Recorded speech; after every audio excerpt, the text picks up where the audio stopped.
ჩვენი განკურნების შესახებ წმინდა წერილებში ნათქვამია, რომ მისი ჭრილობებით განვიკურნეთ. 1 პეტრეს 2:24. მაგრამ ყოველდღიურ ცხოვრებაში ხშირად ვხედავთ შეუსაბამობას ამ განცხადებასა და ჩვენს ფიზიკურ მდგომარეობას შორის.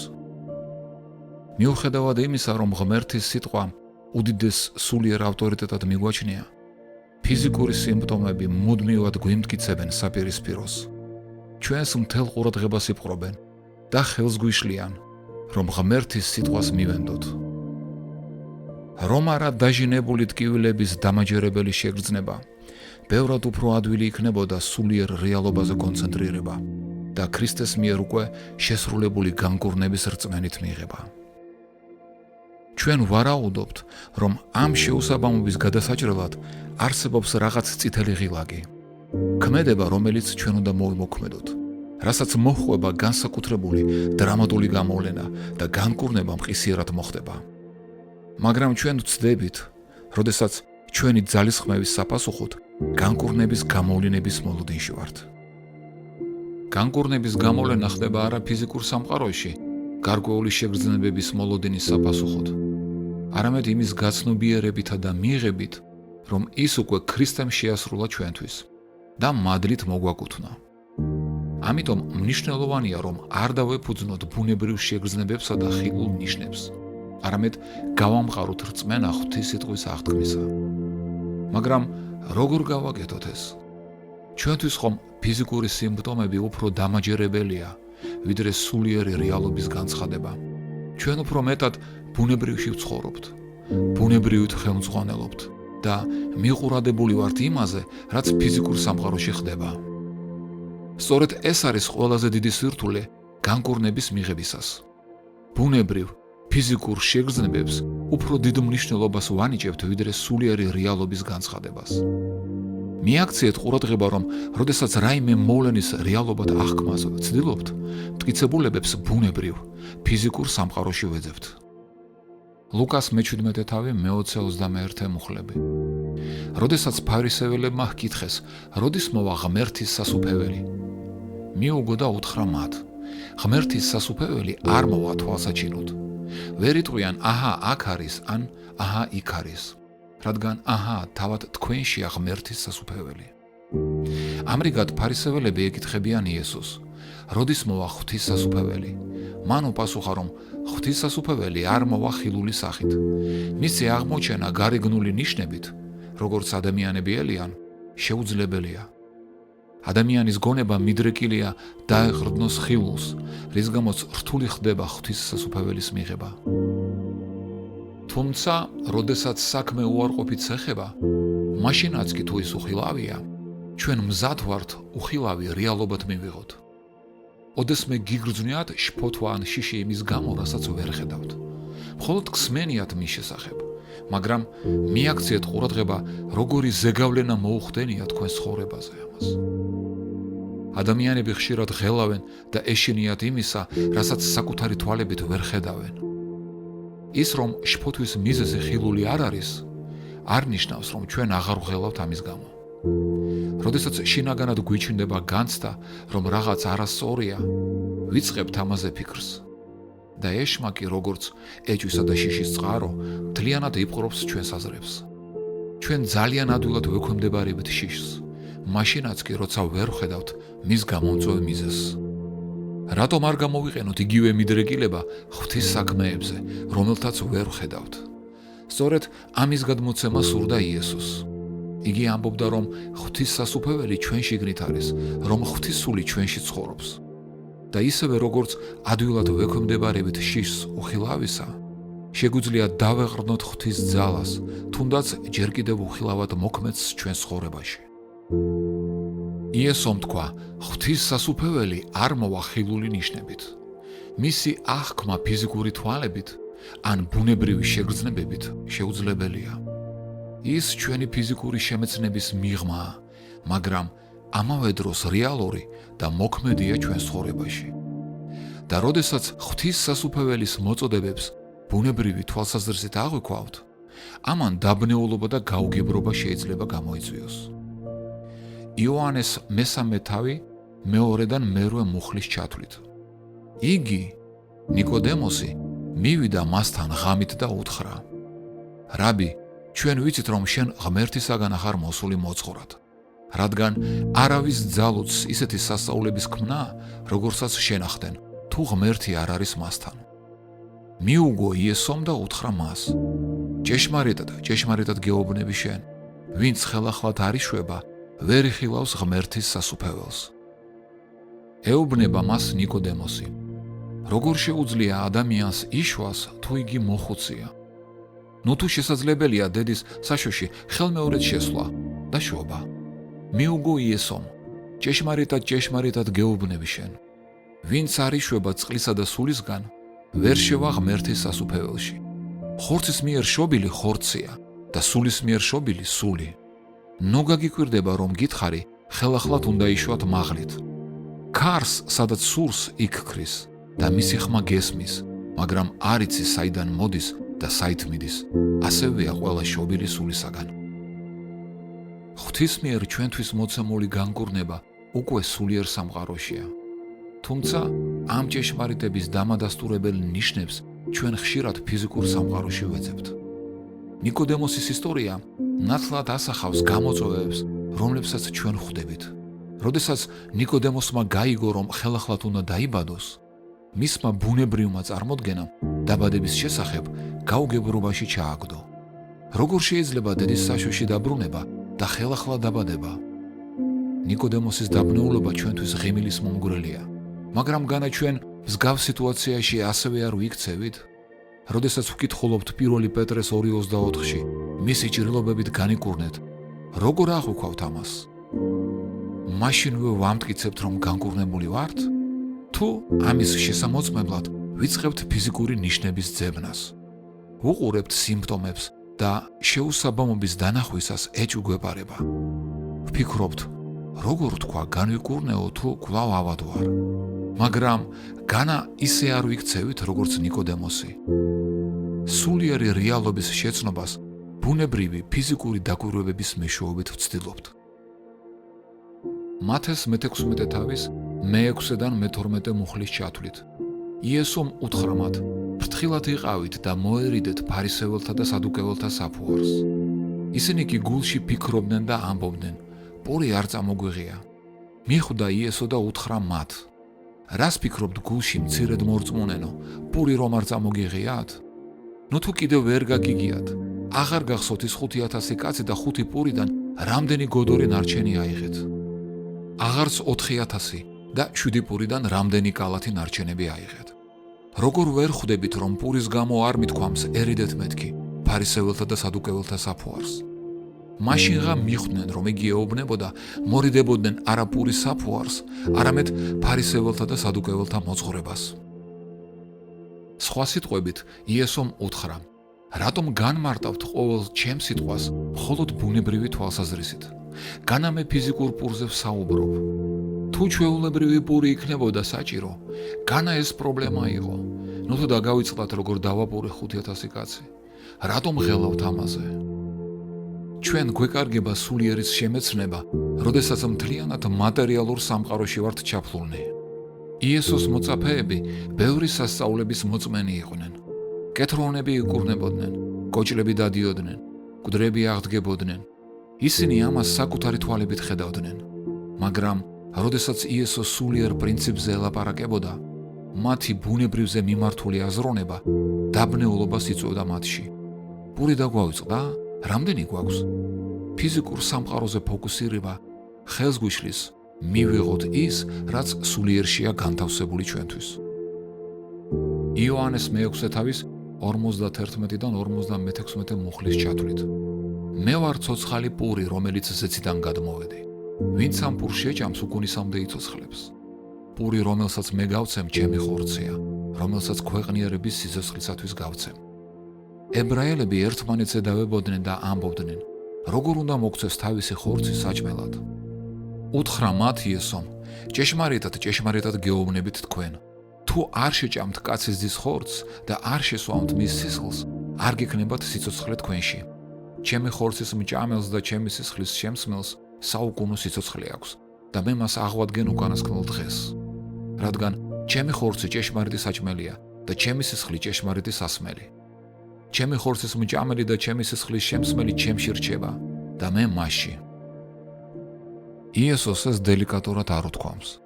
მან პირდაპირ ზედმეტი რევერანსების გარეშე განაცხადა: თქვენ უნდა ჭამოთ ჩემი სხეული და დალიოთ ჩემი სისხლი. იუდეველებისათვის ეს მკრეხელურად ჟღერდა. რჯული გრძალავდა ადამიანის ხორცთან შეხებას და სისხლის დალევა დიდწოდვად ითვლებოდა. როგორ შეეძლო ამის თქმა იმას, ვინც თავს ღმერთის წარგზავნილად წარმოაჩენდა? ნუ თუ ეს დაეხმარებოდა იუდეველებს მის მიღებაში, მაგრამ უცნაური ისაა, რომ იესო ზუსტად ამ მიზნის მიღწევას ცდილობდა, რომ იუდეველებს შეძლებოდათ მისი გაგება და მიღება. 1 კორინთელთა 2:14 მუხლში წერია: ხოლო მიწიერი ადამიანი არ იღებს იმას, რაც ღმერთის სულისაგან არის, რადგან უგუნურებად მიაჩნია და არც ძალუც მისი შეცნობა, რადგან სულიერად არის განსასჯელი. ეკლესიაში მივდივართ, ვისმენთ ქადაგებას, წინ გამოვდივართ ჩვენზე რომ ილოცონ და ჩვენს განკურნებას ვაფასებთ იმის მიხედვით, თუ რას გრძნობთ სხეულში და რას ხედავთ სარკეში. თუ მყისიერად ვგრძნობთ შვებას, ვხარობთ, განვიკურნე, იმოქმედა, მაგრამ რა ხდება, როდესაც სიმპტომები ბრუნდებიან? როდესაც ისინი ეწინააღმდეგებიან იმას, რაზეც ვილოცეთ? მაშინ გული გვიცრუდება, ვფიქრობთ, ალბათ რაღაცა გამოგრჩა, არ იმოქმედა ჩვენზე. როდესაც ჩვენი ყურადღება გაორებულია, განკურნების შესახებ ყოველი მუხლი ზეპირად ცოდნა წმინდა წერილებიდან და მათი ხმამაღალი წარმოთქმა ვერ გამოიღებს შედეგს. ჩვენი ერთი ნაწილი იღებს იმას, რასაც სული ამბობს, მაგრამ მეორე ნაწილი კვლავ აკვირდება სხეულს.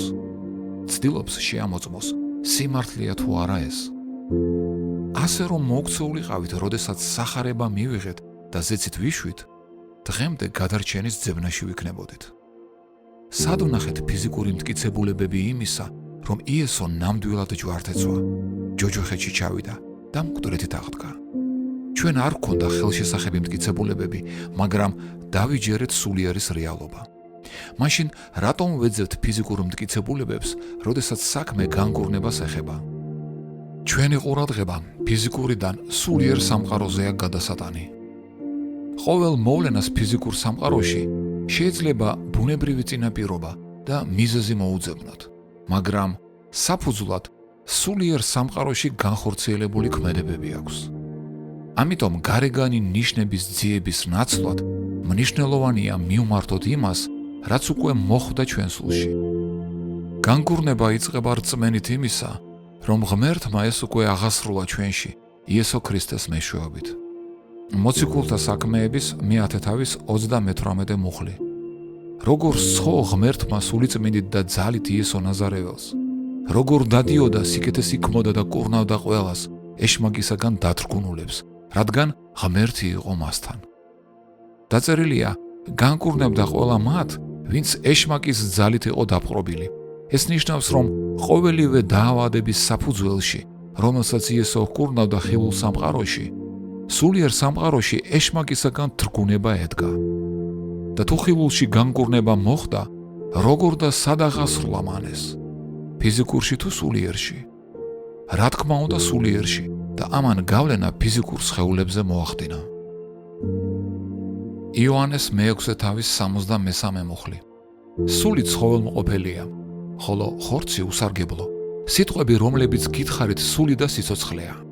ღმერთმა მოგცა მისი სიტყვა, როგორც სულიერი ჭეშმარიტების გადმომცემელი ინსტრუმენტი.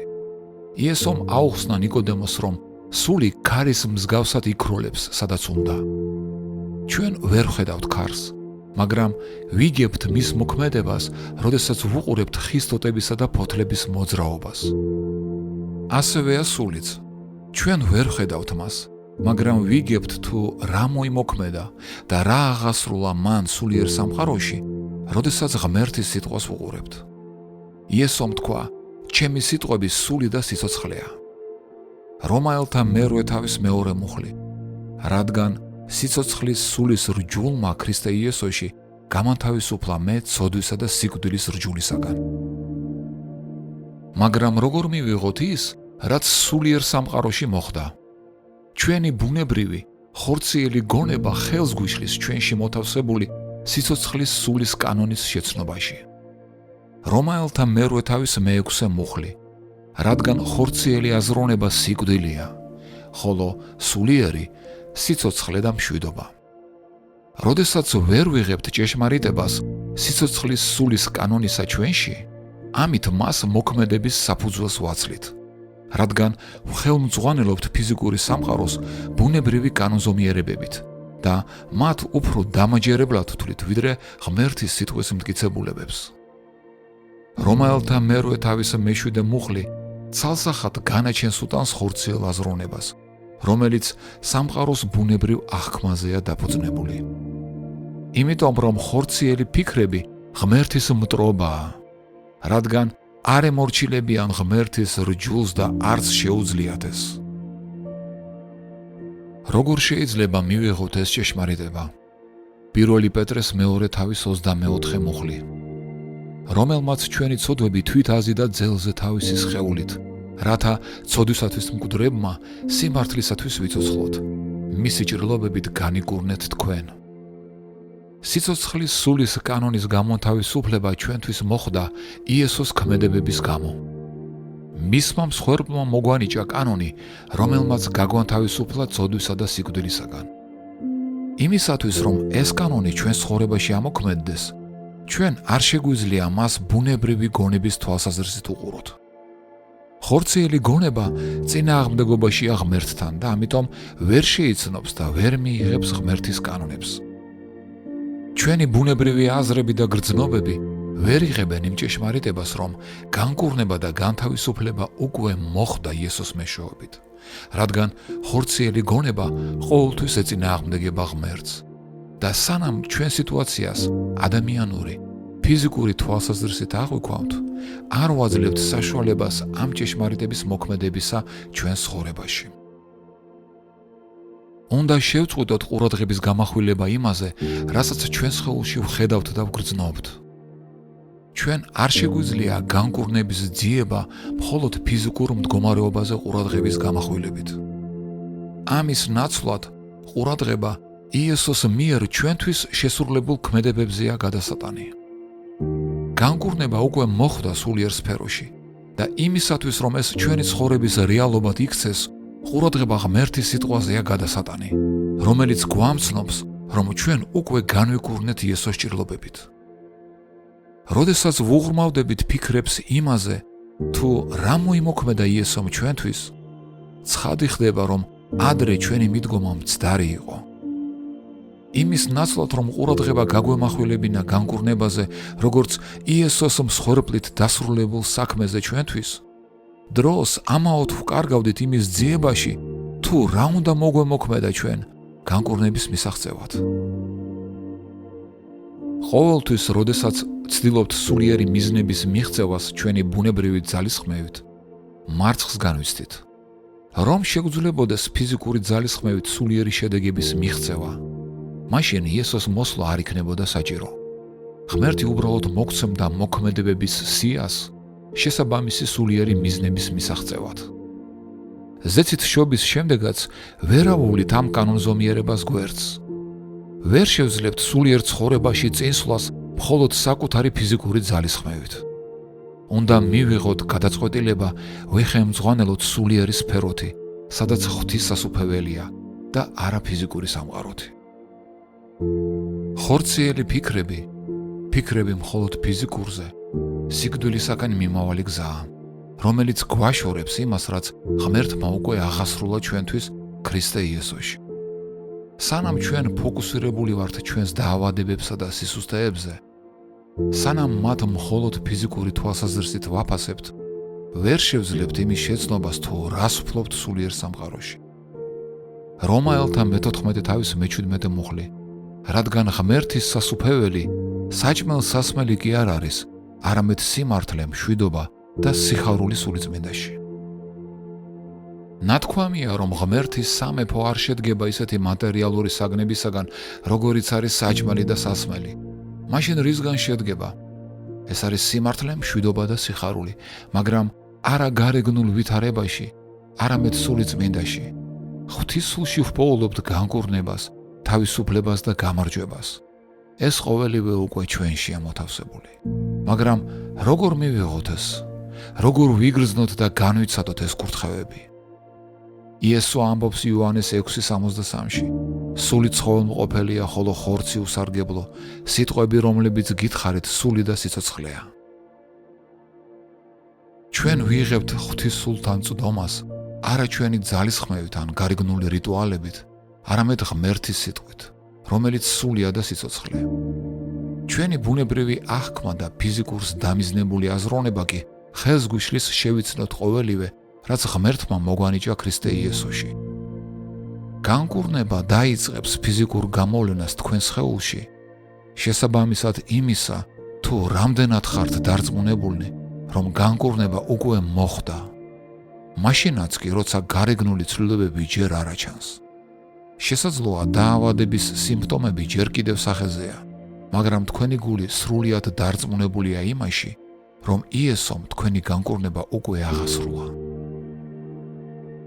სულიწმინდა სიტყვის მეშვეობით ცდილობს ჩვენი ყურადღება ფიზიკური სხეულიდან უფრო ღრმა რეალობაზე გადაიტანოს.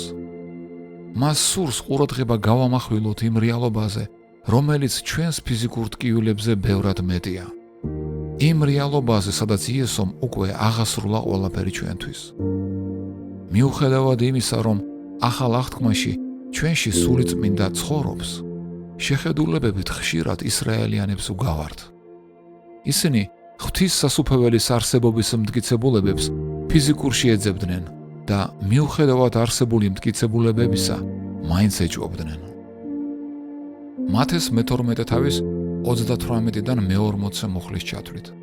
მაშინ უთხრა მას ზოგიერთმა მწიგნობართა და ფარისეველთაგან: მოწყარო, გვინდა ნიშანი ვიხილოთ შენგან. ხოლო მან მიუგო და უთხრა: ბოროტი და მოღალატე თაობა ეძებს ნიშანს, მაგრამ ნიშანი არ მიეცემა მას გარდა იონა წინასწარმეტყველის ნიშნისა. რადგან როგორც იონა იყო ვეშაპის მუნცელში 3 დღესა და 3 ღამეს, ასევე კაცის ზე იქნება 3 დღესა და 3 ღამეს დედამიწის გულში. გონიათ ამის შემდეგ ხალხმა შვებით ამოისუნთქა? ახლა ზუსტად ვიცით, რომ შენ ხარ ქრისტე. ხედავთ როგორ მოიქცა იესო. ხალხი ნიშანს მოითხოვდა და მისცა მათეს. მაგრამ რა მისცა ნიშნად? არა ფიზიკური მოვლენა, არამედ ის, რაც ღმერთის სიტყვაში იყო ჩაწერილი. იესო თვლიდა, რომ საკუთარ თავზე ნათქვამის მტკიცებულებად ხალხისათვის ღმერთის სიტყვა უნდა მიეცა. ერთადერთი ნიშანი, რომელსაც მიიღებთ, ღმერთის სიტყვიდან არის და ფიზიკური მტკიცებულებების ნაცვლად არჩევანი შესთავაზა მათ. დაეჯერებინათ, რომ ღვთის სიტყვა იყო ჭეშმარიტება. დაუბრუნდით ღმერთის სიტყვას. შეხედეთ, რას ამბობს ის ჩემზე. მხოლოდ ღვთის სიტყვა შეუძლია თქვენი გულების დარწმუნება. მხოლოდ ღვთის სიტყვა შეუძლია გაგანთავისუფლოთ ფიზიკური ავადმყოფობებისაგან, რომელთაც თქვენ სხეულში გრძნობთ. თქვენ უნდა მიიღოთ გადაწყვეტილება, აამაღლოთ და დააფასოთ ღმერთის სიტყვა, მიუხედავად თქვენი ბუნებრივი ლოგიკისა და ფიზიკური შეგრძნებებისა. როდესაც თქვენ სხეულს უყურებთ, უნდა თქვათ, ეს არ შეესაბამება იმას, რასაც ღვთის სიტყვა ამბობს ჩემზე. თქვენ უნდა გააუფასუროთ ფიზიკური რეალობა და თქვენი რეალობის ორიენტირად ღვთის სიტყვა ამოირჩიოთ. იესო ამბობდა, რომ ხალხი დაინახავს სასწაულებს იმ შემთხვევაში, თუ სიტყვას დაუბრუნდებიან და აირჩევენ ირწმუნონ ის, რაც იქ არის დაწერილი. წმინდა წერილებში ვხედავთ, რომ სასწაულებს, რომელთაც იესო ახდენდა, ყოველთვის წინ უძღოდა სიტყვის სწავლება და ქადაგება. იმიტომ, რომ ღვთის სიტყვა არის სული და სიცოცხლე. ღვთის სიტყვა გვაკავშირებს იმასთან, რაც ჩვენი ბუნებრივი გონებისა და აღქმის საზღვრებს სცილდება. როდესაც ჩვენ ვიღებთ სიტყვას, ჩვენი გული უკავშირდება სულსა და სიცოცხლეს, რომელიც ამ სიტყვაშია. მაშინ ღვთის სული კი, რომელიც ჩვენშია, იწყებს სიტყვაში ჩადებული სულისა და სიცოცხლის ძალის გამონთავისუფლებას ჩვენ ცხოვრებაში. ეს ხდება მაშინ, როდესაც მიუხედავად ჩვენი ბუნებრივი გრძნობებისა, უპირატესობას ღვთის სიტყვას მივანიჭებთ. სანამ შემოფარგლულები ვართ ფიზიკური ხედვითა და ბუნებრივი აზროვნებით, არაფერი გამოგვივა უნდა შევწყვიტოთ ფიზიკური მტკიცებულებების ძებნა და განვმტკიცდეთ ღვთის სიტყვის სიმართლეში. იესომ თქვა იოანეს 17:17-ში, შენი სიტყვა არის ჭეშმარიტება. თუ თქვენ ცდილობთ დაავადებებთან და სისუსტეებთან ბრძოლას ყოველგვარი მეთოდებით, მხოლოდ ფიზიკურ დონეზე, თქვენ უბრალოდ ღლით საკუთარ თავს. სიტყვების იესოს ჭრილობებით განვიკურნე მრავალჯერადი მექანიკური ზედაპირული გამეორება არ ცვლის რეალობას. ერთია რომ თქვენ ცდილობთ მოქმედებას ბუნებრივ სამყაროში ბუნებრივი ძალისხმევით. მეორეც ეს სიტყვები არ არის მაგიური შელოცვა, რომელიც ცვლის ფიზიკურ სამყაროს. განკურნება ხდება, როდესაც თქვენ ამ ჭეშმარიტებას იმდენ ხანს უყურებთ, სანამ თქვენი გულის რეალობად არ გარდაიქმნება. მიუხედავად იმისა, თუ რა ხდება თქვენ სხეულში, მხოლოდ ამის შემდეგ ის ფიზიკურ სხეულში გამოვლინდება. არსებობს რეალობა, რომელიც ჩვენი თვალებით ან გრძნობებით აღქმას სცილდება და ჩვენი ფიზიკური შემეცნების საზღვრებს მიღმაა. იესომ გვაჩვენა ეს იოანეს მე-14 მე-9 მუხლები. ეუბნება მას ფილიპე, უფალო გვიჩვენე მამა და საკმარისია ჩვენთვის. ეუბნება მას იესო, ფილიპე ამდენი ხანია თქვენთან ვარ და ვერ მიცნობ მე. ვინც მე მიხილა, მან მამაც იხილა, როგორ ამბობ გვიჩვენე მამა. ეს ჩვენს გვეხება. ჩვენში ცხოვრობს ქრისტეს სული და ჩვენ შეგვიძლია ავირჩიოთ, სულით ვიხემძღვანელოთ თუ ხორცით. თუ სულით ცხოვრობთ, მაშინ ხალხი დაინახავს ქრისტეს ჩვენში, ხოლო თუ ხორციელად, მაშინ მხოლოდ ვლაპარაკობთ მასზე, მაგრამ ვერ გამოვავლენთ მას ჩვენ ცხოვრებაში.